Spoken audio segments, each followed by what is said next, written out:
With Laura Sanko in Kansas City, I am Brendan Fitzgerald. We are looking forward to the fight night on Saturday at the T-Mobile Center downtown. Your hometown, Laura. Yes. The UFC has landed once again. We are, and we have landed, guys, in Missouri. Okay, this is not Kansas. It's very confusing, but us locals are awfully touchy about the subject. Kansas City in Missouri. Yes, and it's a big swing in the Midwest. We've got Des Moines next week, so the fight fans around here getting a treat, and because of the big card that they have to watch, too. Carlos Prates, Ian Machado Garry. We'll start with the main event. We'll get to Anthony Smith and his retirement fight in just a minute.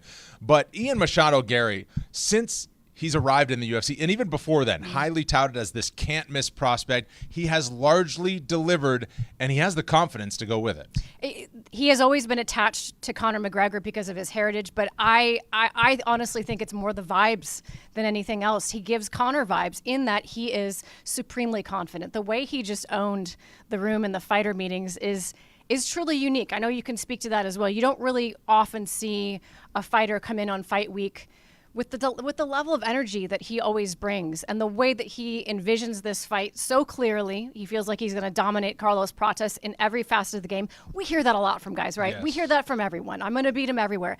But when Ian Garry describes the specific of what that looks like and why he believes that, you believe him. Yeah, it's pretty baffling to me. Not just that he's confident, you can see in his eyes a different level of confidence, and he's only 27 years old. Yeah. I mean, the fight IQ and how he looks at the fight game in totality is really quite different from any other athlete, and that's outside of his incredible world-class skill that's led him to all of these wins. Yeah, and you can tell that he has really done his film study as well. I mean, he's a guy who I envision sitting back and really digging into the details of his opponents. Obviously dug up some old tape of Carlos Prates. Carlos didn't seem too bothered by that. He's like, whatever. Carlos doesn't seem too bothered by much, let's be honest. We'll get to that, I'm sure. But, even Ian Garry is a supremely confident individual. He sees a very clear path in this fight. He sees a clear path to the title after this fight. And I think when you're that level of an athlete peaking at the age he is, it just kind of feels like the world is his oyster. He does have a very tough opponent, though, in Carlos. What type of fight do you expect? Because I think the narrative from fight fans who have watched, we know what Carlos Prates is good at, 10 straight knockouts. Ian Machado Garry, we know he's a striker first, but he grappled MVP, and he did great in the grappling against Shavkat Rakhmonov. So you'd think that's where he wants it, but he told a different story. Yeah, and I believe him. I think he wants to go out there and prove a bit of a point and show and style a little bit. At least that's what he envisions he's going to be able to do against Carlos Prates. I think he wants to go out there and do what he does best, keep that beautiful long distance, use his long kicks, his long weapons. The interesting thing to me is that Prates has a lot of those same weapons. And I do agree that he has not been tested nearly against the level of competition that Ian Garry has.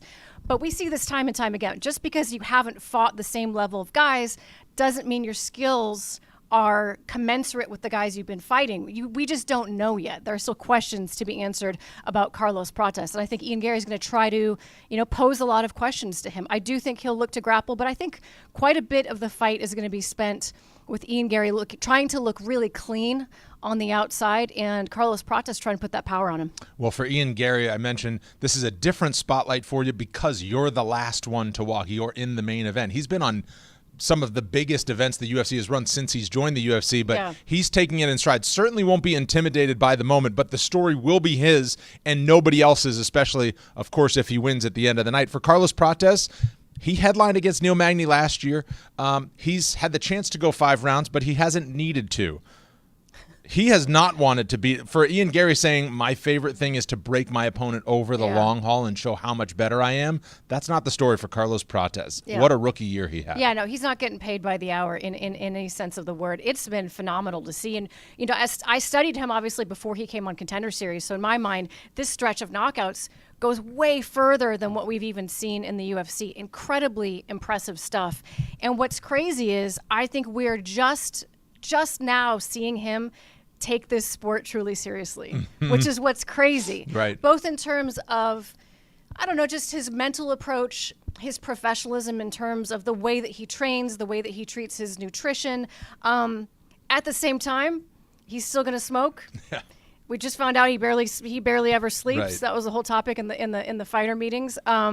Yeah, he's a fascinating character. And I think that if we're just beginning to tap the potential of Carlos Prates, Ian Garry might be in for more than he realizes. Yeah, Carlos Prates said, to this point in my life, I've been a fighter. Now it's time to be an athlete. He's 31, says, I want to fight until I'm 35 years old, and I'm going to train to be an athlete, which is a scary proposition. You mentioned it. We have to bring it up for those of you who are not familiar with the fact that he says he smokes between 8 to 10 cigarettes a day. He's trying to calm it down, not for this fight, just in general. He told us in the fighter meetings when we met with him, he sleeps 3 to 4 hours a night. That's and I crazy. had to go back in and clarify that. I'm so glad you did. And he says he goes to bed at midnight, sleeps until 1:30, wakes up, he's up all night, sleeps from 7 to 8:30 in the morning, and then he goes about his day. This guy, I'm starting to think he's a robot. I know. When he first said it, I thought for sure he meant like recently, yes, or because of travel or some sort of extenuating circumstances. And you made him clarify all the time. That's just his routine. That's how he lives his life. And it sounds like he really sees it as an advantage because I don't remember the numbers, but yes, yeah, at the end of the week, I live more days than you because I'm up I more have than you. what was it, 48 more days Right. a year than everybody else who sleeps a normal amount. It's pretty fascinating, honestly, because the cigarette thing makes him look pretty cool. Joe Schilling had a great career. He smoked the entire kickboxing career. He smoked the entire time. So I don't really put too much stock in the cigarette thing, but the sleep thing is fascinating to me because we hear so often about how important sleep is for athletes' recovery in particular. But yeah, he must be some sort of, some sort of cyborg. Well, it's a treat for us and it's a treat for the fans. And what a juxtaposition of how they are becoming superstars because Ian was always this groomed, highly touted prospect that couldn't miss and had the confidence to go with it. And Carlos Prates was relative unknown from Brazil, and the whole world's starting to get on his bandwagon. And then they get to clash in the main event. Of course, just before that co-main event, it's at light heavyweight, Anthony Lionheart Smith taking on Zhang Mingyang. So the story here is Anthony Smith, his 60th pro fight, his 25th in the UFC, and it'll be his last one.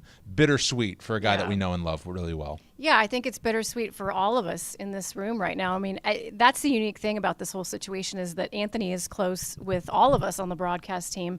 And in particular, I mean, he holds a special place in my heart because on the come up, he had a lot of his amateur fights, his early pro fights in Kansas City. And I remember watching him fight years and years ago. So when you tout out the number 60 fights, not a lot of people can walk around saying that they have done what Anthony Smith has done. And we're talking very, very few, elite few. He may not have never held the belt around his waist, but he fought for the belt. He took John Jones 5 rounds, 60 pro fights, 25 UFC fights. That's a career to be very, very proud of. And I think, how somebody is remembered is left up to the individuals that he affects in their different ways, right? But I feel pretty confident and I feel good about the fact that I think Anthony will be remembered for, I think what he would want to be remembered for, hard-nosed fighter that never says no, that shows up, doesn't take himself too seriously, fights with his heart on his sleeve. And the nickname Lionheart comes not just from what's in here, but the Jean-Claude Van Damme movie, when Jean-Claude Van Damme was fighting in underground fights and making money in a very unregulated fashion. That's the era and the place that he came from. And so beyond any belt that was ever out there and that title fight against John Jones, it's kind of just a footnote because it's really a small part of who he is. There's a barn about an hour from here, and it's a bar, but it's actually a barn because it's like a metal building, dirt floor. It's called Whiskey Tango. And anybody who came up in the Midwest fought at Whiskey Tango at one point.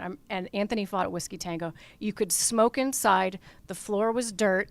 I mean, the judges literally would be cracking beers that's the type of he is the epitome of Midwest MMA who made it, right? And I think that's the most impressive part to me because he came from a place and from a situation where not a lot of people succeed. He was not set up for success, and he clawed every single ounce of this career for himself and for his beautiful family, and I can't wait to see them. I can't wait to see him make the walk, but tough fight too. Yeah, tough fight. And Zhang Mingyang on the other side, 2 fights in the UFC, 2 wins, and a lot of knockouts on his resume. He's a big betting favorite. Yeah. Now, we've seen Anthony do this to many rising prospects, stops them in their tracks impressively.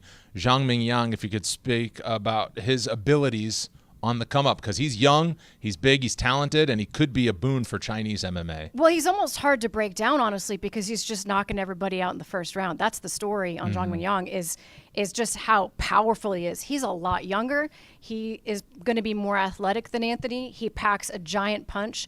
But, I think that he's got his own challenges in this fight, facing a guy as wily and as wise as Anthony Smith. That being said, the guy is predatory in the way that he just kind of funnels guys into the fence, looks for his opportunity. He does well on the front foot. He does well backing up. He can hit you with power while retreating.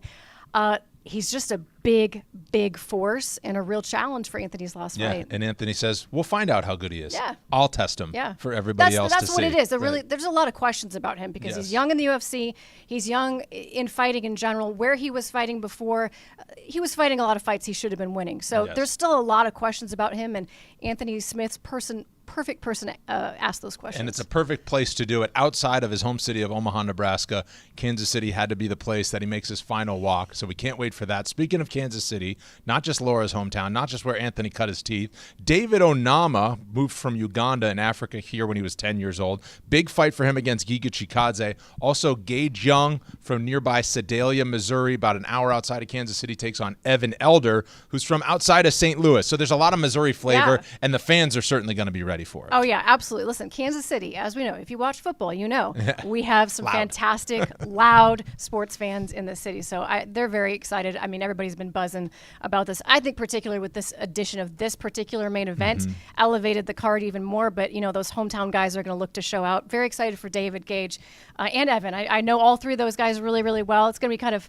hard to call these fights, honestly, not get too emotionally involved, but I'll do my best. Well, it was great 2 years ago. I have such fond memories of Kansas City when I saw it on the calendar this time, and I got to come back. Couldn't wait for it. It'll come across on Saturday night.